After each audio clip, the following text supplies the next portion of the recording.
brothers and sisters. This is your brother Essa Bokarr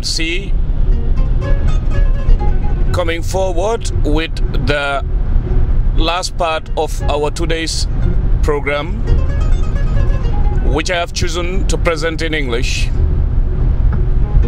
and then do the analysis tomorrow in Wolof.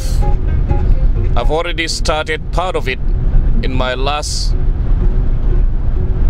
chapter, or the one that just ended before I started this one, and this is the aspect of unity. Within the ranks of the opposing forces facing the tyrannical regime in the Gambia, it is crystal clear that the desire to unite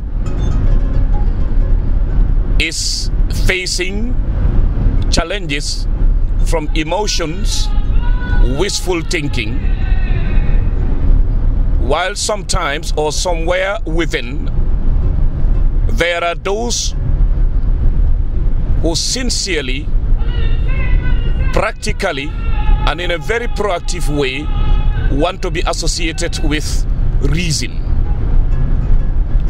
Now we must balance the two and be very careful of the soft side of philosophy in conflict resolution.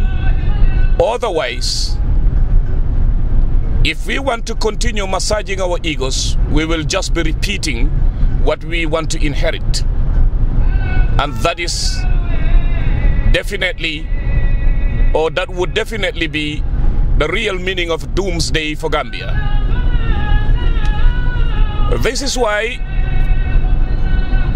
I am going to continue to stand independent and stand alone in certain aspects, to make myself crystal clear and make the position of others crystal clear, that we have to be mindful of being driven by desire. Instead, we should be driven by passion while standing on a platform. And we should inhale the truth in sincerity, conviction. Therefore, understand this is not a matter of subjectivity. It is also not a matter of objectivity that is being shaped by the feelings of a subjective person or a group. Let me delve into this topic from a different angle, but not sidelining philosophy in the whole process. Likewise, understanding that the scale before me is that of realism versus idealism, if you want it that way.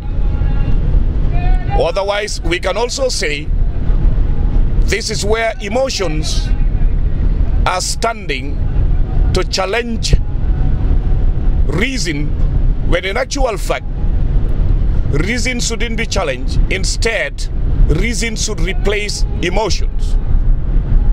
We must be mindful of the fact that the regime we want to replace is damaged goods on the plateau of international matters today, because it has been rolling on emotions for 19 good years.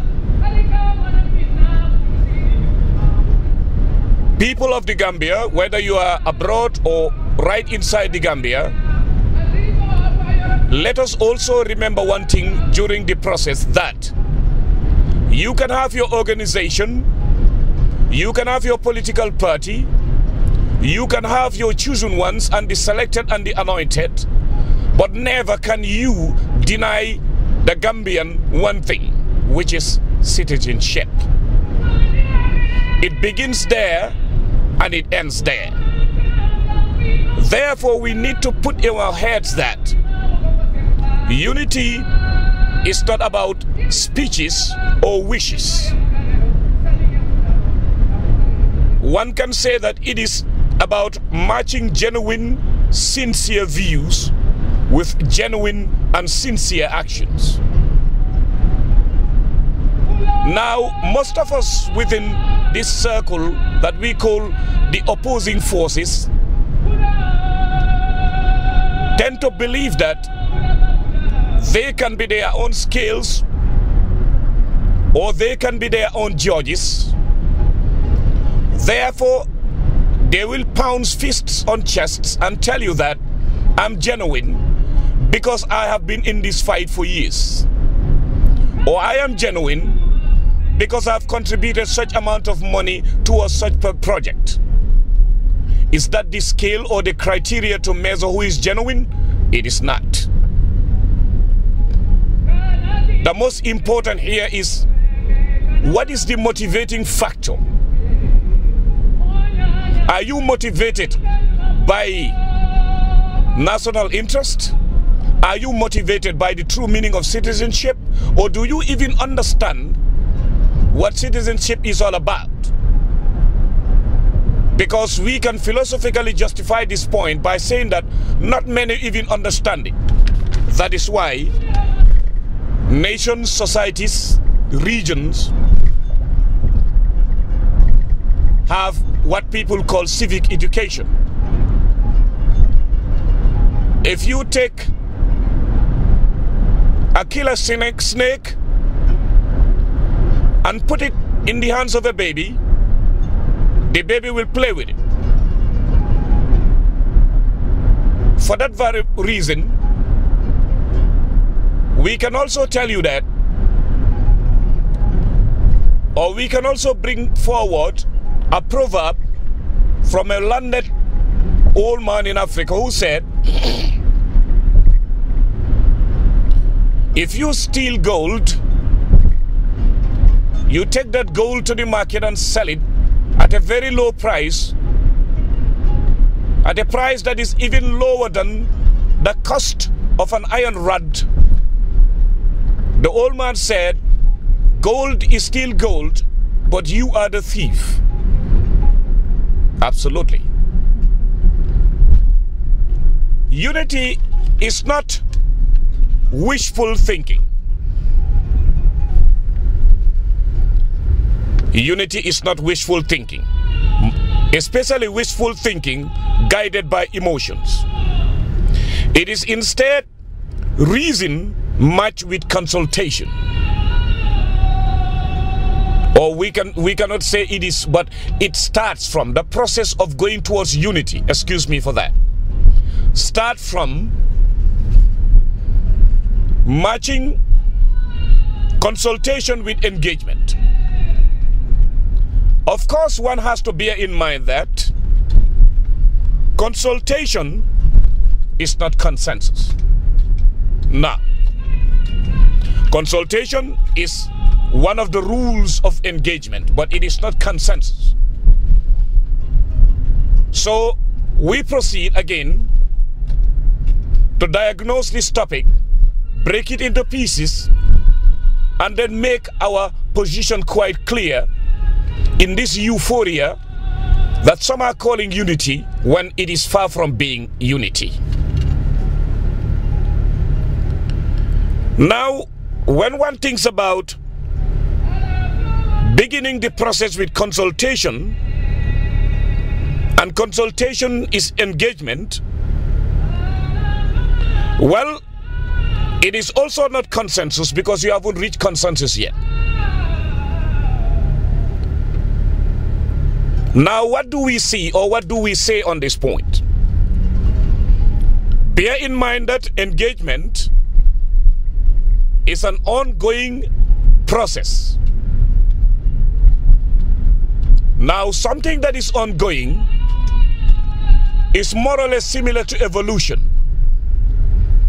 Now, does evolution respect morality? It doesn't. Therefore, change being the only guarantee in life does not also want to be guided by emotions, because emotions cannot effect change. They destroy. Emotions are destructive, particularly when they are utilized in an arena where the subject matter shouldn't only be based on philosophical thought. It is a question of security and justice only. As of now, I believe many people would agree with me and others who had the feeling well before that the issue about Yahya Jammeh and his regime and his henchmen, his killer squads and everything, the Banjul cartel, is about security and justice first. Now, when we say consultation is not consensus, it is engagement. Well, engagement being an ongoing process, what does it target? It targets common ground. Well, we have to be realistic also to understand one thing, that this is one of the reasons why whenever dictatorial regimes are changed, particularly in Africa, what is inherited, if we don't take care, becomes worse than what was there. And that, what does it happen? We have seen examples in Libya. We have seen examples in the Democratic Republic of Congo.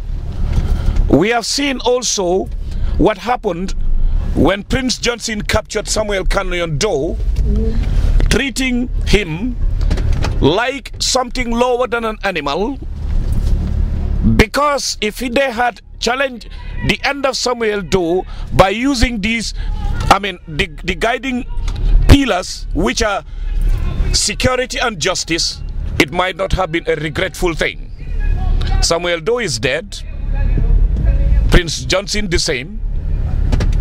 Wherever he is, dead or alive.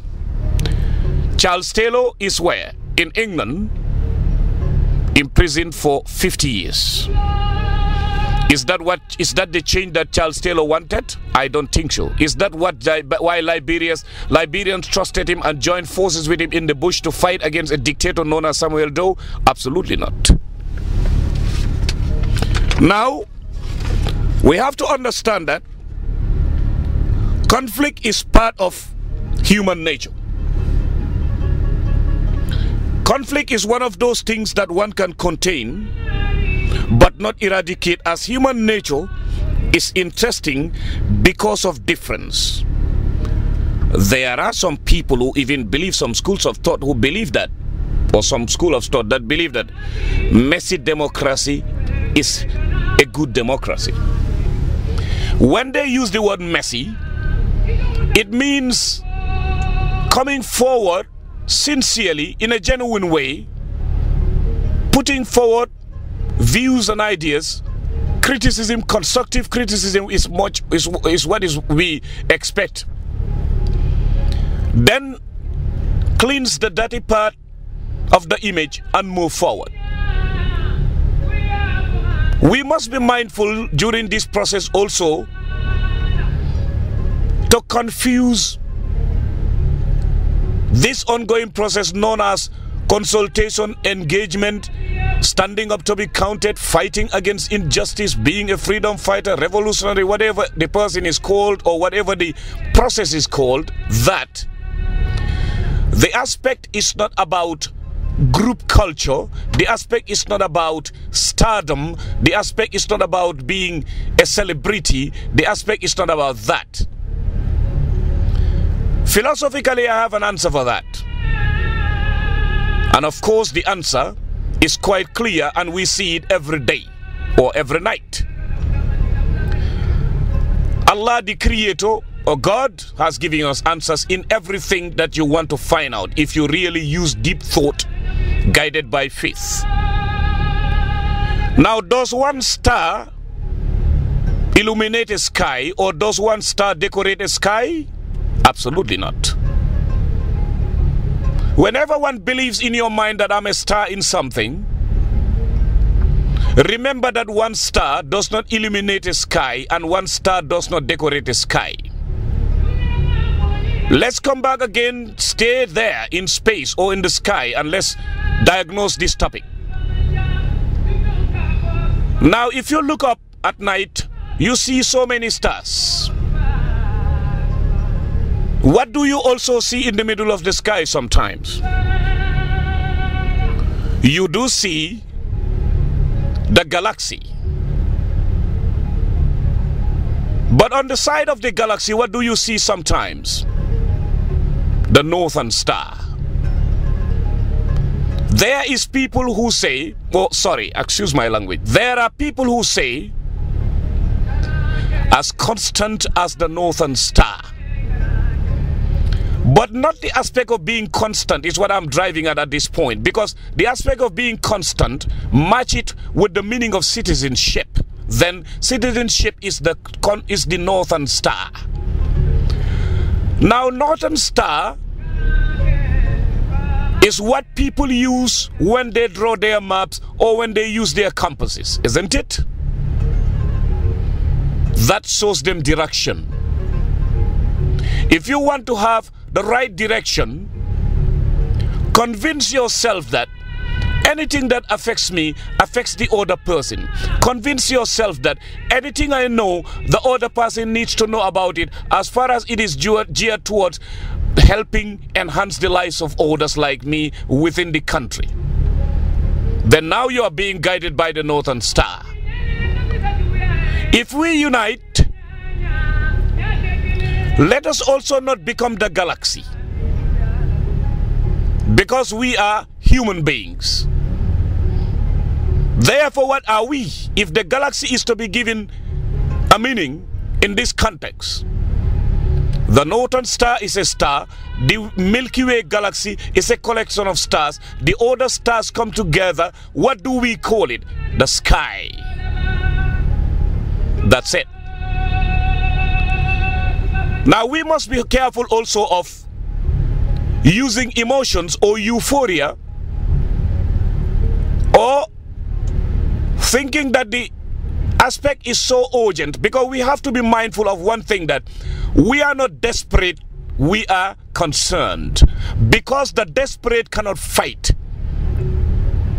There is one fighter who's well known in the field of military intelligence or whatever within combat, who says the best fighter is the one who is calm during commotion. Have you ever seen a calm person being guided by emotions? No. In the field of communication, experts have agreed that the head is divided into 4 parts. There is the soul, there is the will, there is the heart. Those who are action orientated, find them in the will. Those who are the Johnny the good, nothing is a problem, find them in the soul. Those who are emotional, find them in the heart. There is that other one that is called the analytical.